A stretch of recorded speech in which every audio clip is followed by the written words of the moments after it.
Recordamos más temprano, hoy es el aniversario de la muerte del general José de San Martín. Y siempre que hablamos del general José de San Martín aquí en San Luis, obviamente recordamos todo lo que estuvo vinculado con la formación del ejército de los Andes. Eh, en este sentido le he pedido al doctor Guillermo Genini, que es docente de Historia Contemporánea de la Facultad de Ciencias Humanas de la Universidad Nacional de San Luis, que, que hablemos un poco de San Martín, pero específicamente, miren, hay un hecho que contó Genini recientemente en la página Historiadores de San Luis. En Facebook hay un lugar que se llama Historiadores de San Luis y se publican artículos cortos, estudios cortos realizados por historiadores locales sobre distintos aspectos. Y recientemente Guillermo Genini habló del peruano Antonio Gutiérrez de la Fuente, que vino a San Luis, mandado por San Martín, en un momento muy especial de la campaña libertadora, cuando San Martín estaba en Perú, y hace una serie de consideraciones, Genini, que nos llevan a, no sé, por lo menos para mí, resultaron novedosas o no recordadas, algunas de las cuestiones que cuenta en este estudio acerca de la presencia del enviado de San Martín, Antonio Gutiérrez de la Fuente, a la Argentina. Guillermo Genini, gracias por venir. ¿Cómo estás?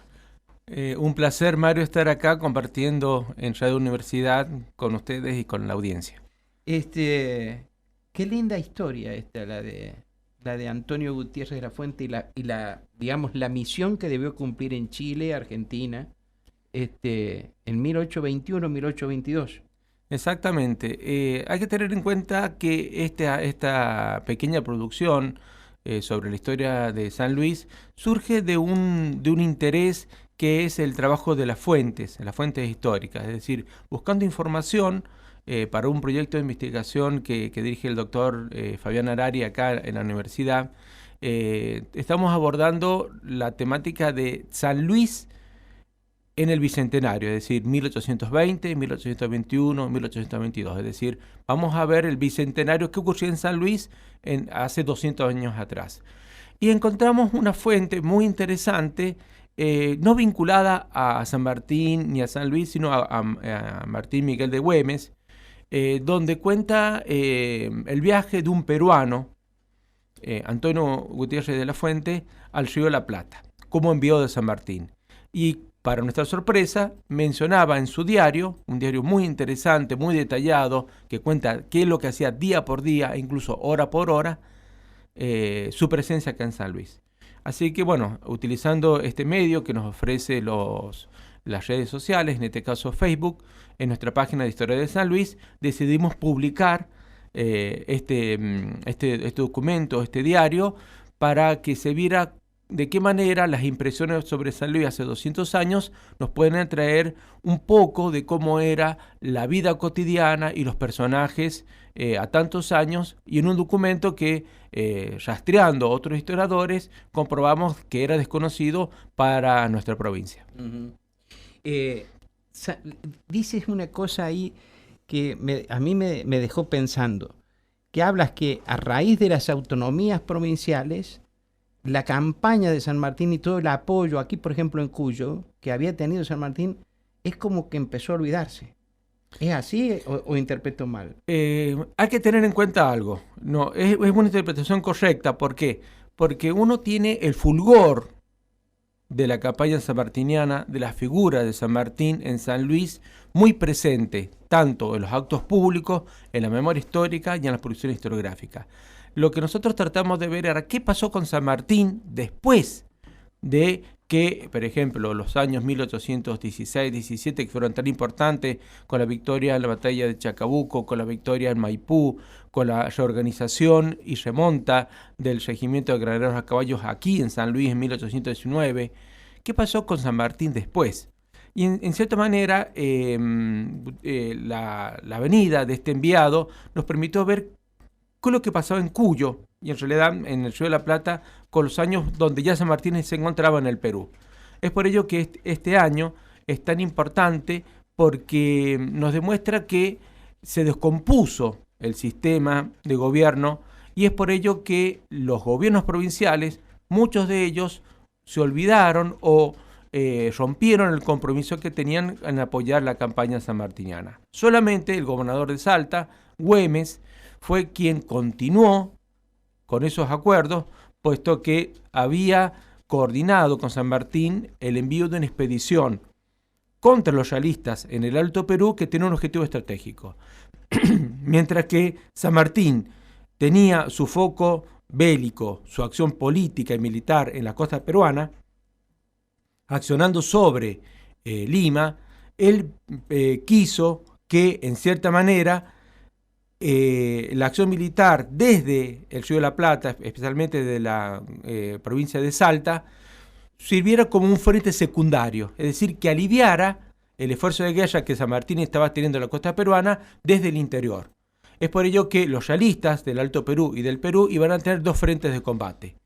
Lamentablemente, su estrategia falló por dos razones. Primero, porque las provincias, al descomponerse, restaron apoyo a la campaña sanmartiniana en la figura de Güemes, y después la muerte del propio Güemes en 1821 evitó por parte de los realistas la concreción de esta expedición. Entonces San Martín se encontraba solo frente a todo el ejército realista, entonces trató de recomponer y lograr que estos estados provinciales, que ya no eran las Provincias Unidas de la Plata, sino que eran estados soberanos independientes entre sí, volvieran a organizarse y tratar de concretar el envío de esta expedición. Y esa era la misión que le encargó San Martín a un personaje sumamente interesante, que era este peruano Antonio Gutiérrez de la Fuente. Ahora, Gutiérrez de la Fuente, sí, por cierto, Gutiérrez de la Fuente ven a Mendoza, pasa a Córdoba, va a Buenos Aires y después, por una razón que te voy a pedir la narres, viene recién a San Luis, pero estaba en contacto con el gobierno de San Luis. Así es, San Martín le dio instrucciones muy precisas. Y aquí tenemos un aspecto desconocido de San Martín. San Martín estaba al tanto perfectamente de todos los cambios políticos ocurridos en estos nuevos estados. Sabía quién era el gobernador de Córdoba, el gobernador de San Luis, los gobernadores de Mendoza y de San Juan. Sabía la situación política de cada uno de ellos y le dio instrucciones a su enviado para que se contactase especialmente con algunos. En este caso privilegió el contacto con el gobernador de San Juan, que era otro peruano, Pérez de Urdidinea, un personaje muy interesante, y en las instrucciones tenían previsto lo siguiente: ofrecerle el mando de esta expedición al gobernador de Córdoba, el general Bustos, y si no pudiera Bustos, ofrecérsela al coronel Urdidinea. Y además le había diagramado un recorrido, y en ese recorrido decía que tenía que llegar a Chile, pasar el menor tiempo posible en Chile para entrevistarse con el director supremo Bernardo de O'Higgins, cruzar la cordillera antes que se cerrara por la nieve y llegar a Mendoza. En Mendoza fue muy bien recibido, pasó a San Juan, donde también fue muy bien recibido, se le reconoció su rol como enviado de San Martín y pasó directamente a Córdoba para entrevistarse con Bustos. Bustos era un caudillo, ¿no? Era el caudillo más importante y además él tenía como una especie de primacía política porque había intentado justamente en ese año, en 1821, organizar un congreso para establecer un Estado federal.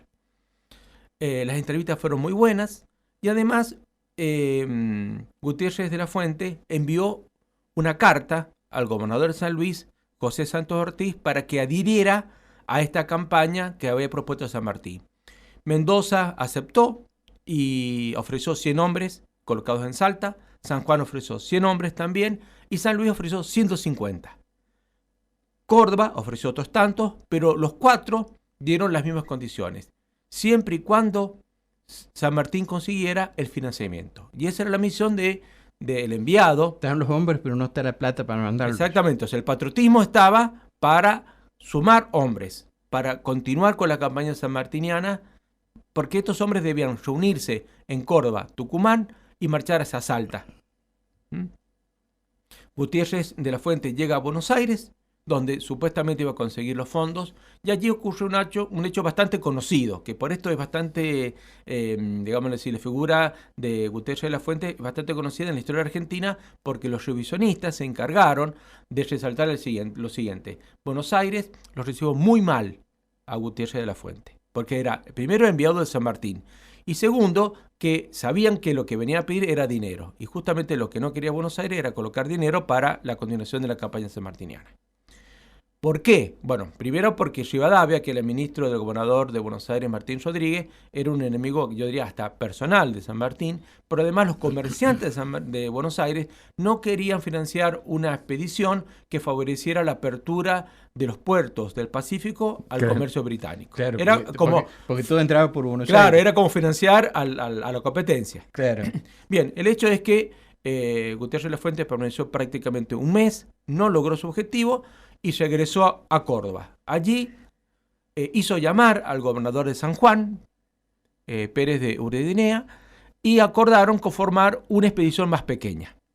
Pero faltaba el financiamiento. Y aquí es cuando él realiza como no había venido a Córdoba en su viaje hacia Buenos Aires, pasó por San Luis, porque quería terminar de acordar con el gobernador de San Luis, Santos Ortiz, la contribución de San Luis a esta expedición. Que iban a ser 150 hombres. 150 hombres originalmente. Después se redujo. ¿Por qué? Porque la expedición se redujo a la mitad, que era lo que supuestamente el financiamiento que tenía comprometido era lo que alcanzaba. El hecho es que en San Luis ocurre una situación muy interesante. Llegan dos personajes de primerísimo nivel en este contexto de las provincias argentinas. Llega el enviado de San Martín, Gutiérrez de la Fuente, con todos los poderes, con todas las credenciales, y llega el gobernador de San Juan, porque ellos llegan juntos viniendo desde Córdoba, y acá son recibidos por Santos Ortiz. Y aquí cuenta en su diario, este enviado peruano, cómo vio a San Luis. Y él la vio como una ciudad pequeña, ordenada, y sobre todo la vio como una ciudad verde, porque decía que cada casa era una hacienda. Y esto tiene que ver con la imagen que tantas veces se ha repetido sobre San Luis, que era una ciudad oasis, una ciudad con riego, una ciudad con huertos dentro del predio urbano. Si uno ve, por ejemplo, la casa de la familia Pringles, que actualmente se encuentra en la esquina de 9 de Julio y Colón, y uno ve los planos de esa casa, van a ver que solamente una pequeña parte, aproximadamente un 10% de lo que era el solar estaba edificado y el 90% estaba destinado a actividades productivas. Tenían parrales, tenía higueras, tenía un pequeño establo, tenía un huerto, es decir, que era un solar productivo. Y esta es la imagen que tenía Gutiérrez de la Fuente de San Luis. Dice que se alojó en la casa de Tomás Varas, que es uno de los hijos de Varas, el famoso hombre y comerciante de San Luis, que es la casa que se encuentra actualmente en la calle San Martín y Ayacucho, de donde partieron los reclutas puntanos para el regimiento de granaderos a caballo, que hoy en día tiene un edificio histórico allí, que es la única cúpula que tiene San Luis, que es un edificio patrimonial. Donde fue el negocio de los digenarios, donde ahora está una farmacia. La farmacia, exactamente. Sí. Es un edificio de gran valor histórico. Sí. Bueno, allí se residió, ¿sí? Se alojó. Hay que recordar que en aquella época no existían los albergues ni los hoteles. Él se encontraba enfermo, cuenta cómo lo atendieron, qué le dieron de comer. Por ejemplo, cuenta que tomó agua de quina para sus dolencias estomacales. Que en ese lugar, estando él en cama, vino Santos Ortiz a entrevistarse con él. La quina que con el paso del tiempo la usan para hacer el agua tónica. Exactamente. ¿No? Claro, sí. Cuenta el menú que le dieron. Y llegó, él tenía la misión de entrevistarse con el gobernador de San Luis y seguir su paso, porque él tenía que volver a Mendoza y al Perú. Sin embargo, le llega una comunicación que debe permanecer un par de días más en San Luis porque va a venir un enviado que era un inglés. Y esto es muy interesante porque, en cierta manera, esta presencia de un inglés que busca afanosamente encontrarse con el enviado de San Martín abona estas ideas de que San Martín tenía contactos muy aceitados con los ingleses y con el financiamiento inglés para la continuación de la guerra de independencia. Este inglés efectivamente llega a San Luis, se llamaba Godofredo Bigard, que en realidad es un nombre castellanizado, que era el representante de algunos comerciantes de Buenos Aires y Salta que ofrecían financiar esta expedición.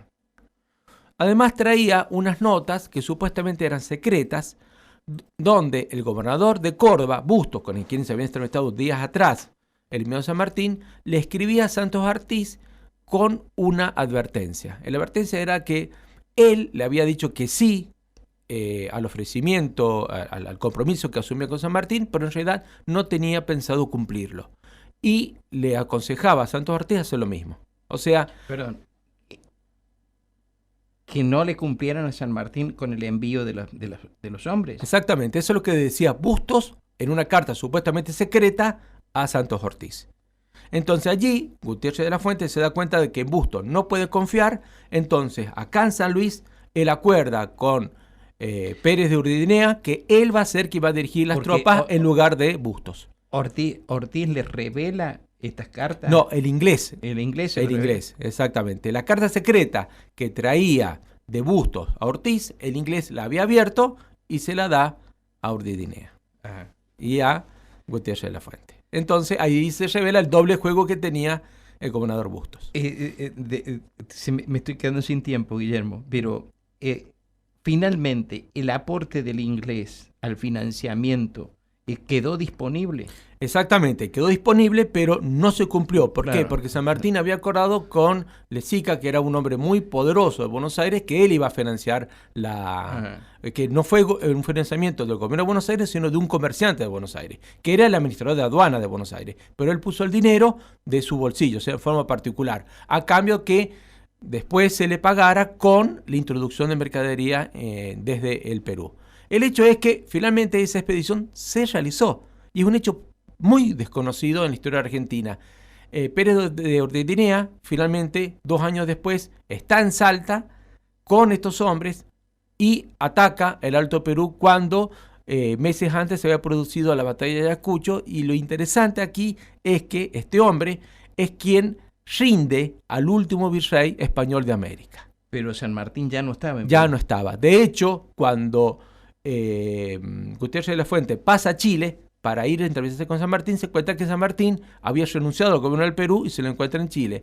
Y es el propio San Martín quien felicita a su enviado, aprueba lo realizado, y ahí ya se ha dado cuenta que estos gobiernos provinciales, especialmente el gobierno de Córdoba, no va a cumplir con lo acordado. Entonces, por eso es que esta expedición lo que demuestra es de qué manera se descompone el poder de San Martín en el Río de la Plata, especialmente en Cuyo.